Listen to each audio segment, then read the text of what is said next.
I just had a baby. I expect a $5,000 baby shower gift from you. This outrageous message came from Jessica, the detestable being who stole Michael from me. She had lied about being pregnant to steal him away, leading to our divorce. Even though I've tried to forget that day since remarrying, her presence still disrupts my peace. She hasn't changed, still stirring up trouble without a care. I can hardly believe she's my real sister. But now that this message has arrived and been seen by John, ignoring it isn't an option. Reluctantly, I agreed to attend the celebration since John suggested we go. John seems to have a plan. He's a warm and kind person, but hates dishonesty. He's smart and skilled at turning work situations to his advantage, so I trust he has a strategy in mind. She can laugh about it now, but soon she'll have to face the music for all her wrongdoings. Me, John Johnson. I've been working as an office assistant in a local company since I graduated from college. I've been dating someone since my college days. Back then, through our club activities, I met Michael Smith, a medical student at the same university. His dad is a renowned allergy specialist, so it seems Michael is aiming to become a doctor too. His father's clinic is super popular, with patients from all over the country seeking treatment there. Being the only son of a solo practitioner and heir to a well-known clinic, my first impression was that he was a smart, well-off guy. But that was just my bias. Apparently, talking to him, I found he was quite unique, and we both liked the same film director's work. I wanted to get to know him better, so I made the first move. Hey, have you seen the new movie by that director? If not, want to go see it together? A woman who likes those films. That's a bit surprising. Absolutely. Really, I don't have many fans in my circle. I'm so glad I can watch it with you. My efforts paid off, and he began to see me as someone special. Our relationship continued not just through college but afterwards too, and Michael proposed to me when I was 25. I'm still learning to be a doctor, but in the future, I want to take over my dad's clinic and be a great doctor. I want you, Naomi, to be there to see it all. Will you marry me? Of course, I'd be delighted. Let's have a happy life together. I was on top of the world, pregnant right after getting married. Michael would definitely be a great dad, boy or girl. As long as the baby was healthy, that was all that mattered. Michael was probably just as excited for the birth, but then my happiness shattered. I suffered from severe morning sickness, constantly battling nausea and feeling unwell. I couldn't keep up with my job post-college and had to resign. Fighting my morning sickness at home, I had eating morning sickness, needing to constantly eat to stave off the nausea, surrounded by empty pastry bags where I always sat. I'm home, Naomi. What's happened to this place? It's a mess with all these snacks and bread bags. Sorry, I've been too sick to clean up. You're not working, and you've put on so much weight. It's hard without eating. I was always eating because of my morning sickness. Despite being early in my pregnancy, I had gained 22 lbs compared to before, not doing housework and just eating. You're like a pig who's given up on being late. That's harsh. He laughed mockingly at me, someone who could barely move during her morning sickness. I couldn't believe he could be so cruel. Was my judgment that off? Maybe once the baby was born, Michael would return to his kind self. I held on to that faint hope, but it too would soon crumble. One day, my sister Jessica came to visit. Oh, Naomi, you are here. What a mess, though. Sorry for the mess. That's fine. I'm used to this place, like a second home. There she was, my sister Jessica, appearing before a warning out me, struggling with morning sickness and feeling awful. Jessica occasionally visits our home, but at that moment, I was too unwell to properly entertain her. Hoping a little chat might distract me, I decided to start a conversation. You know, it looks like the baby in my belly is a girl. I keep thinking about dressing up and going shopping together someday. Wow, I didn't know you were thinking about things like that. Does Michael know? It's going to be a girl. Girl? Yeah, I told Michael right away. It's a girl. And you know, I dream of wearing matching outfits with my child. Jessica, you've always been so stylish. I'm counting on your advice when the time comes. Then Jessica turned around, smiling meaningfully. That's right. Michael is still a rookie doctor, but he'll eventually take over the family clinic. Poor Michael, having you as a clinic director's wife. Stop it, Jessica. That's too harsh. You really have a sharp tongue. Jessica is quite sarcastic and sometimes says things that hit hard. As her younger sister, I've gotten used to it over the years. Still, it can be quite tough when I'm feeling unwell. But Jessica quickly returned to her usual smile and waved her hand. Sorry, I just slipped into my usual mode. So, Naomi, anything bothering you lately? Bothering me? Well, Michael's been coming home late lately. He's a doctor, so it's unavoidable. But he seems to be at the hospital all the time, even on weekends. We hardly have time to talk these days. I see. Well, it's no surprise, considering someone like you claims to be a doctor's wife. I felt a chill at Jessica's icy smile. What I came to talk to you today, as she said this, Jessica glanced toward the living room door, then entering from the living room door was Michael. Michael, did you get off work early from the hospital today? I need to talk to you. Let's get a divorce. What kind of joke is this? What do you mean? As soon as I got back, I couldn't understand what Michael was saying at all. I knew he wasn't the type to make such a terrible joke at a time like this, especially since we had been together since college, and I was carrying his child. See, your beloved husband is saying this. You should listen to his request and let go quickly. What, Jessica? Michael looked at me awkwardly. I can't see you as a woman anymore after you kept eating and gaining weight. But this is morning sickness. I feel sick if I don't eat. Jessica looked triumphantly at me. That's the way it is, and the baby in your belly being a girl. She won't be the heir to the Smith Clinic. But in my belly, I carry Michael's child, a suitable heir. Jessica, I felt a sinking feeling as I watched Jessica lovingly stroke her belly. I'm 3 months pregnant and it's a boy, according to the tests. You can't be serious, Michael. What are you doing while I'm going through all this pain? That's why all your excuses, quitting your job and just eating all the time, are unacceptable. I'm tired of watching you lying around, constantly eating snacks. I take care of myself so I don't have morning sickness, even when pregnant. I won't lose my self-control and eat like a pig, unlike you. I was at a loss for words, seeing Jessica's smug face and Michael looking down at the floor, guilt-ridden. Jessica, being pregnant with a boy, I didn't know. But as an heir, I want a son. I prefer a beautiful wife like Jessica over a woman who keeps gaining weight without restraint. That's just wanting an heir and a beautiful wife is your own selfish desire, isn't it? I'll pay alimony, so let's part without any fuss.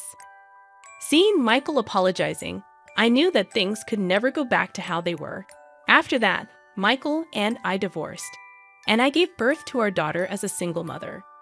His promise of alimony turned out to be just words, with no actual payment. Post-delivery, I had to work to survive since I had no one to rely on. Not knowing what else to do, I took a job at a nearby department store that's hiring. Life is unpredictable. My hard work and character caught the attention of someone. It was John Johnson, a well-regarded manager in the external sales department. Tough day. You're always working hard. Thanks. I'm about to finish up soon. Are you done for the day, John? Yeah. Oh, there's this great Italian place nearby. I want you to try, Naomi. And it's a little gift for your daughter. Through light conversations every time we met, we were drawn to each other and began dating, which led to our remarriage.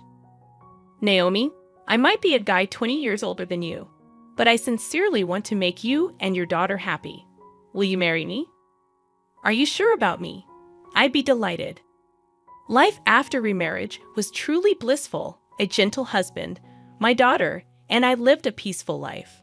However, I failed to notice the ominous footsteps creeping closer to our tranquil days. One day, Jan had work, but I was off. Just as I thought of having a leisurely tea, an email arrived. It was from Jessica, and the content was shocking. A baby is born. I'm expecting a $5,000 baby shower gift. A sigh escaped me in front of that curt email. 5 years ago, Jessica had an affair with Michael and snatched him away. Now this and $5,000 for a baby shower gift seemed too much. I can't forget that day, nor can I, even if I tried. The expressions on Jessica and Michael's faces back then, the way they sought happiness together, ignoring my suffering from morning sickness, was unforgivable. I was at a loss on how to respond to Jess's email. Then, John returned from work, noticing something was off, and asked with concern, "What's wrong, Naomi? You look pale." "Oh, John, it's a message from my sister. She had a baby." "The sister who married your ex-husband, Michael?" "Yeah. I don't want to see her face or hear from her. Plus, she's asking for a $5,000 baby shower gift." As John listened and looked at my phone, he suddenly said, "Wait, this Jessica Smith name, you know her?" "I didn't mention her when we got married because I didn't want to remember." "Yeah, I've never been introduced to her by you, but I wonder." John, pondering while looking at the email, seemed to recall something. "We didn't properly greet her during our wedding, so let's visit her now. Also, I just remembered something I needed to do back at the department store." He then hurriedly prepared to leave, going back to the department store now. "Sorry, there's something I need to do." A few hours later, John returned with a thick file. "Is it okay if we visit your sister, Jessica, 2 weeks from now on Sunday? We both have the day off, and I'd like her to meet my parents and cousins too." "Your parents and cousins too." "Jessica loves being the center of attention, so she'll probably be fine. But why?" "I've heard your ex-husband, Michael, is famous for allergy treatment. My family has a history of allergies. Thought we might get some good advice." I remembered hearing from friends that Michael had taken over his father's allergy clinic. Michael's dad was an authority on allergy treatment, and Michael became an allergist too, a friend told me. "Okay, I'll contact Jessica." Jessica quickly agreed when I contacted her. "I want to see the baby, and we'll bring a gift. Can I bring some relatives too? They really want to meet you." "Of course, the more guests, the more gifts. Looking forward to seeing you in 2 weeks on Sunday." 2 weeks later, on Sunday, I visited Jessica's house with John, his parents, and relatives, including his cousins. In a quiet residential area, her stylish house stood next to the clinic, its white walls gleaming. John's parents and relatives were surprised by its luxurious design, excited to meet the renowned allergist. "Welcome. I've been waiting for you." "Long time no see, Jessica. You look happy." "Of course. I was worried about my first childbirth, but it all worked out in the end." I felt something off in Jessica's words. "First childbirth? Didn't you say you were pregnant with a boy before?" "Oh, did I not tell you? I miscarried that time, so this is my first." John, standing beside me, nodded meaningfully. Seeing John's face, Jessica started to tremble. "Oh, hello. Nice to meet you." "Hello, you must be Naomi's sister. I heard a bit about the miscarriage." "Yes, but I don't want to remember the miscarriage." Jessica turned her face away in a huff and started to walk off. "Sorry about that." "Oh, there's something I wanted to give you, Jessica." "What? Something for me?" Jan handed her an envelope. It's pastel color, and the word "congratulations" written on it. Thick enough to be noticeable even from the side. "Here you go. I wanted to give this to Jessica personally." "Got it right? Just what I've been waiting for." I glanced at John and whispered to him, "Hey, we aren't rich, and we don't have to give Jessica the $5,000 she asked for." But John, unfazed, pet me off. "It's fine. Trust me. You'll understand if you watch." "What do you mean if I watch?" While we were talking about the envelope, Jessica had already started opening it. "I need to check if it's exactly $5,000. With this thickness, it might even be $10,000. The cute envelope was torn open with a ripping sound. Jessica's face clouded over the moment she opened it. "What's this?" John stepped forward with a salesperson's smile to explain. "Mrs. Jessica Smith, This is a detailed statement of your purchases at the department store over the past 5 years. You said to put it on my tab, and this is the amount you've accumulated to date. What are you talking about? I don't know anything about this. The statement Jessica held listed names of luxury watches and brand bags. Seeing the 5-digit figure in the amount column, I was in disbelief. Indeed, Mr. Michael Smith himself and his parents are valued customers with an external sales card contract. However, with such a high amount, we needed to confirm just to be sure. My husband is the famous allergist, Michael Smith. As the wife of the clinic's director, using 1 or 2 external sales cards is nothing. Is that so? Also, there's something else I personally wanted to verify. John paused before continuing. About 5 years ago, we had complaints about a customer flaunting their external sales card and making extremely unpleasant remarks. Do you know anything about this? What's that? What does it matter? Since we had several complaints, I checked with the staff who were nearby at the time. The content of the conversation was so terrible that the staff remembered it clearly. Glancing sideways, I saw Jessica's expression harden. The staff said the conversation was about stealing someone's husband, who happens to be her brother-in-law. Could it be? Yes, that's right. And she bragged about using a fake pregnancy to break them up, laughing loudly. She talked about how she lied about miscarrying like it was some kind of heroic tale. That's when I realized that time. Jessica's claim of being pregnant with a boy, the hair, was all a lie to snatch Michael. Of course, there was no pregnancy, so no morning sickness or changes in her body shape. What are you saying? That story was about me. Matching the complaints with the external sales card, your name, Jessica Smith, came up. I can't believe this. You are marrying into a doctor's family, becoming the clinic director's wife. I couldn't stand it. I had to do whatever it took to tell Michael that I was the right one for him. I was overwhelmed with disbelief that Michael had fallen for Jessica's scheme, and she had lied to marry him. While I was stunned, the door opened. What's this all about? Explain yourself, Jessica. Since when have you been here? From the beginning. I came back to get something I forgot and found the external sales card statement. And now I hear the pregnancy 5 years ago was all a lie. You trapped me. Michael shouted, and Jessica began to laugh. So what? You got a beautiful wife, and we have a child now. So it's fine, right? Don't joke with me. I can't live with a liar like you. Let's get a divorce. You can't be serious. What about our child? Don't you feel sorry for them? Pushing her away, Michael glared at Jessica with a furious expression. I can't live with a liar and reckless spender like you. It's not good for the child either. We're getting a divorce. I'm taking custody. Are you kidding me? Do you have any idea what I went through to give birth to this child? This child needs to become a doctor in the future to support us. You're just thinking about yourself. There's no point in talking about this now. Let's handle the rest through a lawyer. The relatives who came along hoping to get some effective medicine from the famous allergist were frozen in shock at this chaotic scene. I was so embarrassed to admit that she was my sister. Afterward, Michael got a good lawyer specializing in divorce and successfully got divorced and won custody. Meanwhile, Jessica, who had been shopping to her heart's content on credit using the external sales card during her marriage, was now being chased for repayments. Hey, if your husband hadn't brought that statement, I'd still be the clinic director's wife. I'm being hounded for repayments now. Help your sister out in a pinch, would you? Why should I? You brought this on yourself, didn't you? And you should pay for your own shopping. Unexpectedly, I got a message from Michael via social media. Hey, can we start over? If Jessica hadn't lied about having a boy 5 years ago, we would have been fine as a couple. I want to see our daughter too. I had forgotten how you left me suffering with morning sickness and mocked me, then cheated on me.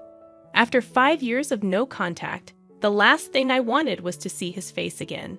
Michael seemed to be struggling to keep the clinic he inherited from his father running. But you can't stop gossip due to the infidelity rumors. Patients stopped coming. The Smith Clinic, which Michael inherited, had a 1-star rating and unbelievable bad reviews on a hospital review site. It seemed only a matter of time before he would have to close the clinic he was so fixated on inheriting. Ironically, he was so obsessed with having a male heir. My husband, daughter, and I continue to live happily as a family. Naomi, are you ready? Shall we head out soon? Yes, I was just remembering how delicious the spaghetti you brought me from that restaurant was back when I was a single mother. Jen used to order from a restaurant for takeout as a way to approach me. Back then, my daughter was small, and since we weren't dating, we never ate at the restaurant, just as colleagues. You had just gotten divorced and were having a hard time, right? I thought even a little bit of delicious food could bring you happiness. It was your kindness that drew me to you, the dish that brought us together back then. It was just my daughter and me eating takeout, but now it's different. I'm happy that we can eat together as a family. Who would have thought that a day like this, going out with you and our daughter, would come?